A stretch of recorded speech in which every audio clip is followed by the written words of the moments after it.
परम पिता परमात्मा सच्चिदानंद आनंद कंद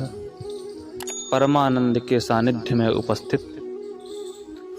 परम श्रद्धालु भक्तगण बाल गोविंद सरकार के जन्म महोत्सव श्री कृष्ण जन्माष्टमी के पावन अवसर का क्या धार्मिक महत्व है, भगवान का प्रागट्य क्यों होता है, भगवान श्री नंद गोपाल जी का प्रागट्य इस संसार में कब हुआ, किस समय पे हुआ, किस तिथि में हुआ, किस बेला में हुआ, किस नक्षत्र में हुआ, उसके संबंध में चर्चा करते हुए तथा इस पावन उत्सव को मनाने का जो तात्पर्य है वह क्या है और क्यों हमें यह पर्व मनाना चाहिए, इस पावन पर्व से हमें क्या शिक्षा मिलती है, हमारे जीवन में श्री कृष्ण जन्माष्टमी का क्या महत्व है, ऐसे विषयों पर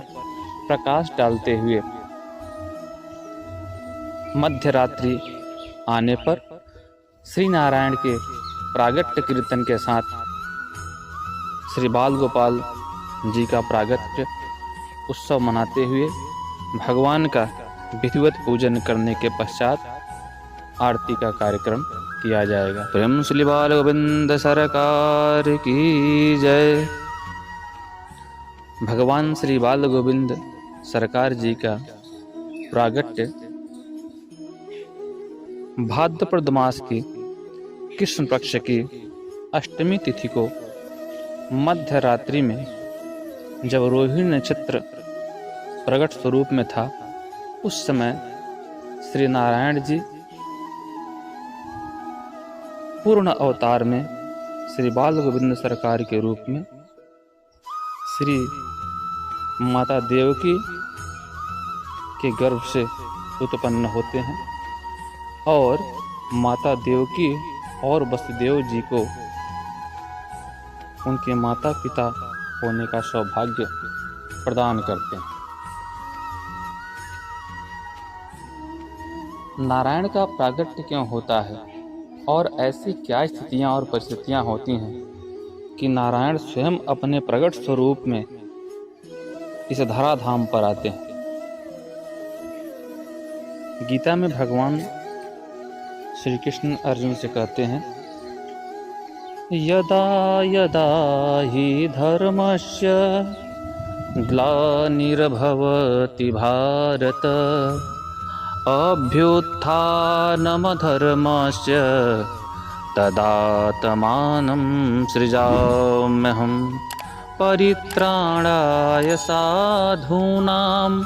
विनाशाय च दुष्कृताम् धर्म संस्थापनार्थाय संभवामि युगे युगे। अर्थात इस संसार में जब जब धर्म की हानि होगी, अधर्म और पापाचार बढ़ता जाएगा, साधु जनों को लोग सताने लगेंगे, अत्याचार बढ़ जाएगा, धर्म का ह्रास होने लग जाएगा, अधर्म की वृद्धि हो जाएगी। ऐसे समय पे जब पापाचार अपने चरमोत्कर्ष पे रहेगा, तब परमात्मा अपनी इच्छा अनुसार साधु जनों को तारने के लिए, उनके कल्याण के लिए, दुष्ट जनों को दंडित करने के लिए, उनके विनाश करने के लिए और धर्म की पुनर्स्थापना करने के लिए इस संसार में आते हैं। श्री रामचरितमानस में भी भगवान से राम के प्रागट्य के समय संत शिरोमणि गोस्वामी तुलसीदास जी लिखते हैं,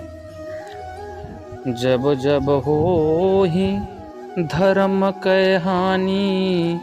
बाढ़ई असुर अधमय अभिमानी करई नीति जाए नहीं बरनी सीधहि विप्रधेनु सुरधरनी तब तब धरि प्रभु विविध शरीरा हरहु कृपा निधि सज्जन पीरा। विप्रधेनुसुर संतहित लीन मनुज अवतार, निज इच्छा निर्मित तनु माया गुण गोपार। अर्थात जब जब इस संसार में धर्म की हानि होगी, जब जब हो ही धर्म की हानि, और बाढ़ ही असुर अधम अभिमानी, जब असुर प्रवृत्ति वाले अर्थात पाशविक प्रवृत्ति वाले लोगों की अभिवृद्धि होने लग जाएगी और उनके द्वारा नीति का उल्लंघन करके अनीति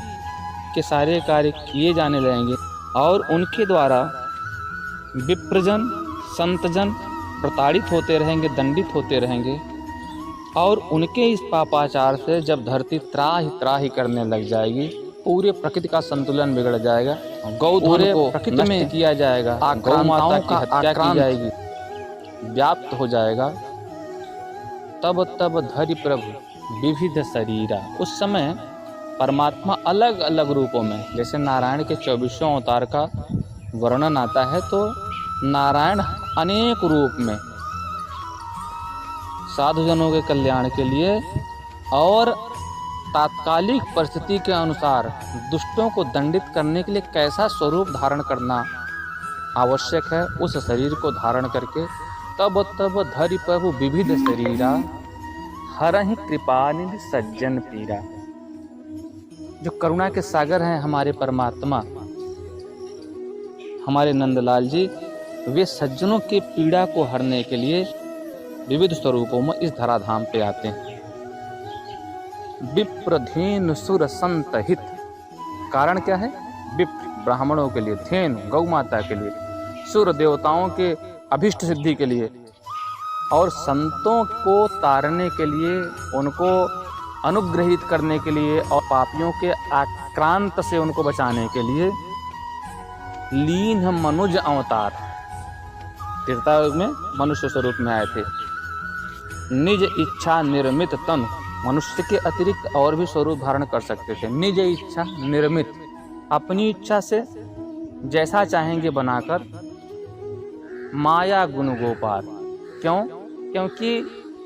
इस संसार में जो भी व्याप्त माया है सब उनके अधीन है। तो जितने भी योनियां हैं, 84 लाख योनियां, उन्हीं की माया के अधीन है। तो वो किसी भी योनि में, किसी भी शरीर में अपने आप को प्रकट कर सकते हैं इस संसार में। वैसे भी वो इस संसार में व्यक्त और अव्यक्त रूप में, व्यक्त और अव्यक्त रूप में प्रत्येक कण-कण में विद्यमान है, लेकिन फिर भी लोगों को धर्म के मार्ग पर चलने के लिए प्रेरित करने के लिए समय समय पे इस धराधाम पर आते रहते हैं। लेकिन इस कलयुग में भी भगवान आएंगे तो कलयुग में तो यहाँ पे राक्षस हमको दिखाई नहीं पड़ते। राक्षसों के बारे में हम लोग यही जानते हैं कि राक्षस वह है जिसके बड़े बड़े दांत हैं, उसके सिर पे सींग हैं, लंबी चौड़ी छाती, मोटी भुजाएं, ऊंचा कद, अट्टहास करने वाला, मांस मदिरा का सेवन करने वाला, भच्छा खाने वाला, लोगों को सताने वाला, ऐसे प्रवृत्ति का अगर व्यक्ति है तो वह राक्षस है, असुर है। लेकिन वर्तमान परिवेश में ऐसे व्यक्ति तो हमको दिखाई नहीं पड़ते। तो संत शिरोमणि श्री गोस्वामी तुलसीदास जी श्री रामचरितमानस में कलयुग के असुरों के स्वभाव के रूप में वर्णन करते हैं कि इस संसार में कलयुग में असुर कौन है, राक्षस कौन है और किनको दंडित करने के लिए भगवान आएंगे। तो बाबा लिखते हैं, माँ नहीं मातु पिता नहीं देवा, साधुन सन करवा वही सेवा, जिनके यह चरण भवानी, ते जानहु निश्चर सब प्राणी। जो अपने माता पिता को मानते नहीं हैं, गुरु भगवान को मानते नहीं हैं, देवताओं को मानते नहीं, माँ नहीं मातु पिता नहीं देवा, साधुन सन करवा वही सेवा। और जो लोग संत साधुओं से अपनी ही सेवा कराना चाहते हैं, जिनके यह आचरण भवानी, ये जानहु निश्चर सब प्राणी। भगवान शंकर जी भवानी से कहते हैं माता पार्वती से कि हे भवानी जी, हे पार्वती जी, इस कलयुग में जिनके आचरण इस प्रकार से हैं कि जो अपने माता पिता गुरु संत जनों का अपमान करते हैं, उनसे ही सेवा प्राप्त करना चाहते हैं, वैदिक नियम का पालन नहीं करते हैं, धर्म में जिसकी रुचि नहीं रहती है, ऐसे ही व्यक्ति कलयुग के राक्षस हैं। और इन्हीं राक्षसों का दमन करने के लिए भगवान इस धराधाम पे